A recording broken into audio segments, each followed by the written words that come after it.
बताते हैं। तो क्वेश्चन आपका दिया गया कि वर्ष 1972 का कैलेंडर कब रिपीट होगा। तो देखिए सबसे पहले तो जानिए कि 1972 एक लीप ईयर है ना, क्योंकि 4 से जब इसको डिवाइड करेंगे तो ये पूरा पूरा कट जाएगा, यानी रिमाइंडर 0 आएगा।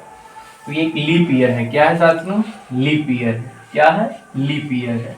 तो आपको लीप ईयर का कॉन्सेप्ट बताया गया कैलेंडर रिपीट में कि जनरली क्या करेंगे, 28 ईयर उसमें ऐड कर देंगे, यानी 28 वर्ष जोड़ देंगे। क्या करेंगे? 28 वर्ष जोड़ देंगे। तो 28 जोड़िए, क्या आया? 2000 आ गया, यानी 2000 वर्ष आ गया। तो 2000 वर्ष जब आ गया 28 वर्ष जोड़ने के बाद, तो 2000 तो एक लीप सेंचुरी ईयर है ना, क्योंकि 1972 अगर लीप ईयर है तो 2000 भी एक लीप सेंचुरी ईयर है, क्योंकि जब इसको 400 से डिवाइड करते हैं तो रिमाइंडर 0 आएगा। तो इसी के लिए इसका आंसर क्या हो जाएगा? 2000 हो जाएगा। लेकिन पिछले मैं बताया क्वेश्चन था 1872 लिया था। क्या लिया था साथियों? 1872 का लिया था, और आपसे पूछा था ये भी तो एक लीप ईयर ही है, क्वेश्चन में है तो ये भी तो एक लीप ईयर है। इसका कैलेंडर कब रिपीट होगा? तो इसका कैलेंडर तो सबसे पहले आपको बताया कि 28 इसमें भी जोड़ दीजिए। 28 जोड़ देने के बाद ये तो 1900 आ गया। ये लीप सेंचुरी ईयर है? नहीं है, ये सेंचुरी ईयर है। ये क्या है? सेंचुरी ईयर है, यानी शताब्दी का वर्ष है। लेकिन ये लीप सेंचुरी ईयर नहीं है, और ये क्या है? लीप सेंचुरी ईयर है।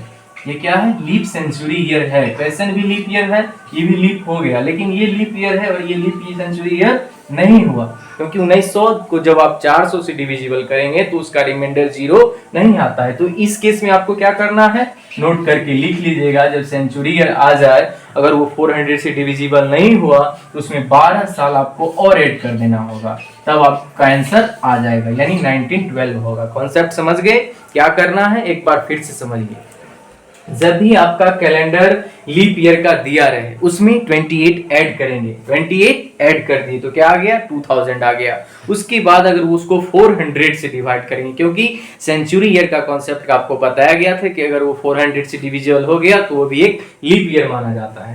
तो ये लीप ईयर हो गया, क्वेश्चन भी लीप ईयर का था, तो ये भी समझ लिए कि लीप ईयर का आंसर लीप ईयर ही आना चाहिए, तब तो कैलेंडर रिपीट होगा, और जनरल ईयर का आंसर भी जनरल ईयर आना चाहिए। तो ये 1912 जो है ये भी अब लीप ईयर हो जाएगा, और 1872 भी आपका लीप ईयर था, ये भी हो जाएगा। Thank you.